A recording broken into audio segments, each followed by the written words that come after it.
Hi, my name is Doug Walsh and I'm a guide writer for BradyGames. I've been authoring strategy guides for the past 13 years and have written over 100 guidebooks. Gears of War Judgment is our most recent guide that I've been a part of, and today we're going to do a little question and answer with some of you Facebook followers. Tan asks, how far ahead of release date do you get the game to write the guide? Well, Tan, it depends with every project. It's a little bit different, usually 3 to 4 months. In the case of Gears of War Judgment, my multiplayer team and I arrived on site for 2 weeks in early December, and then I returned in late January for 2 additional weeks to finish up work on the campaign. John asks, do you have to discover things for yourself, or do the game devs tell you where things are?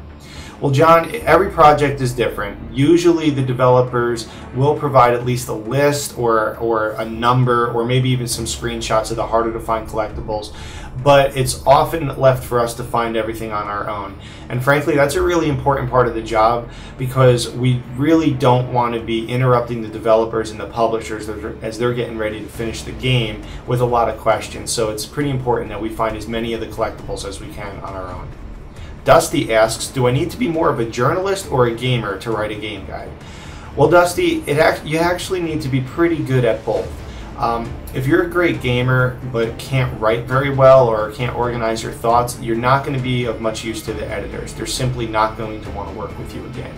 On the flip side, if you're a great writer but aren't a skilled gamer, you're not going to be able to be much of a strategy guide author. You know, it's important to be able to beat games on harder difficulties, find the collectibles on your own, come up with interesting strategies, and also know some of those advanced techniques that that the more experienced gamers are looking for. So I would say you need to be a writer, a gamer, and also have some Photoshop skills, be good at time management, working independently, and a little bit of project management skills go a long way too with this. Brian asks, do you ever get so caught up in playing a game that you forget you're supposed to be making a guide? Actually, Brian, I have the opposite problem. When I'm not writing a guide and I'm just on my couch kicking back trying to enjoy a new game, I have a hard time turning off that strategy guide writer that's in me. It takes me forever to complete missions. I'm always trying to, maximize and maximize the experience, kill every enemy, find every collectible, all that stuff. And there's times when I just wish I could turn that off for a little while. We have a couple of questions about Gears of War specifically. Josh asks, what do you like most about the way Gears of War Judgment is changing from previous installments? Well, Josh, I really love the original trilogy, but I think Gears of War Judgment brings a good change at the right time. The bite-sized mission structure adds a lot of replay value to the game. I think the star system and the declassified options further add replay value, and it's just more of a pick-up-and-play arcade style of a campaign, and I really enjoy it, and I think it's a nice change of pace. Garrett asks, what do you think is the main thing or factor that made Gears of War so popular and fun? Well, Garrett, I have to say it comes down to the executions. Gears of War essentially built in a character-based trash-talking system.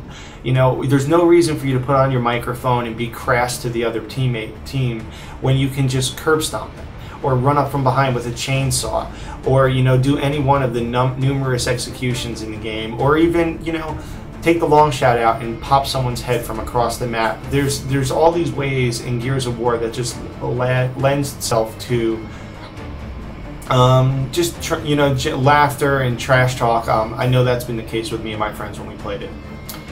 Okay, a couple of questions on what it's like to working with Epic. Mike asked, what is one part about working at Epic Games that you enjoy the most outside of writing for Gears of War? Well, Mike, I'd have to say it's the people. I know it sounds a little cliche, but maybe it's just Southern hospitality. I'm not sure, but from everyone, from the QA to the producers to the president of the company, everyone at Epic Games over the years has been so incredibly hospitable and really goes out of their way to make us not only feel like we're doing important work with the strategy guide, but also to feel a part of the team. And trust me, that's a little unusual in this industry.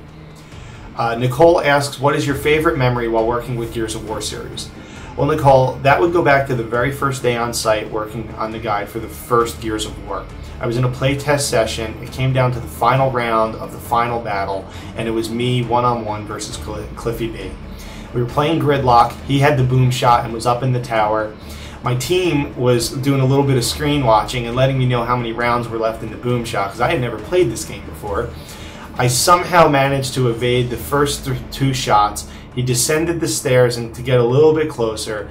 his shot went wide, and I two-pieced him with the Nasher, and the entire room just erupted in laughter because here I was, fresh off the street, and I just took Cliffy B down at his own game, one-on-one. That's a memory that that's one of my favorite memories from all 13 years I've been doing this. We have a couple of questions on what it's like being a strategy guide author. Anup asks, how does one go about authoring a strategy guide?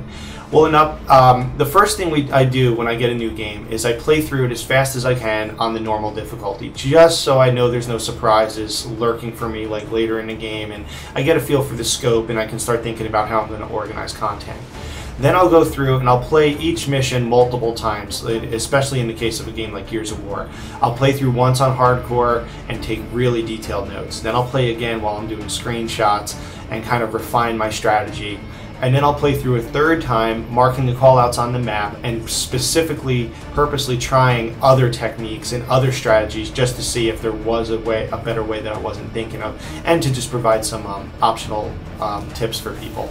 Then if I have time and if the game has like even advanced difficulties, I'll go back to the hardest spots in the game and try those scenes on the hardest difficulty setting to see if what I already wrote still applies, or if not, to try and come up with some tips to help those players looking to beat the game on the hardest setting possible. Lee asks, which guide has been your favorite to write?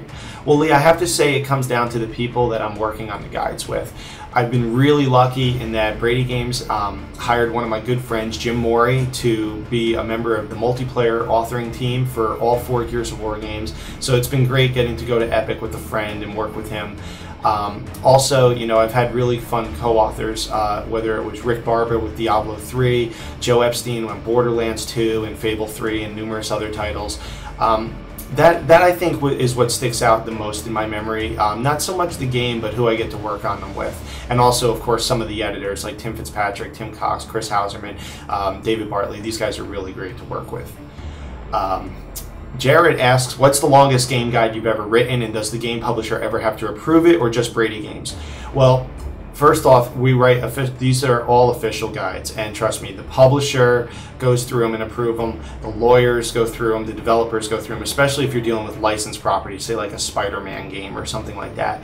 There are so many eyes that see these books before they hit the stores, so yes, they are definitely approved. As far as the longest game I've ever written, game guide I've ever written, that would have to be Diablo 3. Came in at 442 pages, thanks to some very clever layout design. It could have easily exceeded 500 or even 600 pages. Other books like Tactics Ogre, Halo Reach, and Borderlands 2 hit the 400 mark. Fortunately, I did not have to write all of those on my own. I had very, very capable co-authors on each of those projects. Lastly, in that category, Sai asks, when you were growing up, did you ever think or imagine you would work on such a wide range of fantastic games? Well, Sai, when I was young, I had a subscription to Nintendo Power, like a lot of folks my age did, and I hung all the posters on my walls, and I always wanted to be a writer for Nintendo Power. So in a way, I guess you can say I did want it. I know I wanted to end up doing this. I never wanted to work on game design. I always wanted to be a writer and a gamer, and this is just like the perfect job for me, and I'm really happy that I've been able to do it for so long.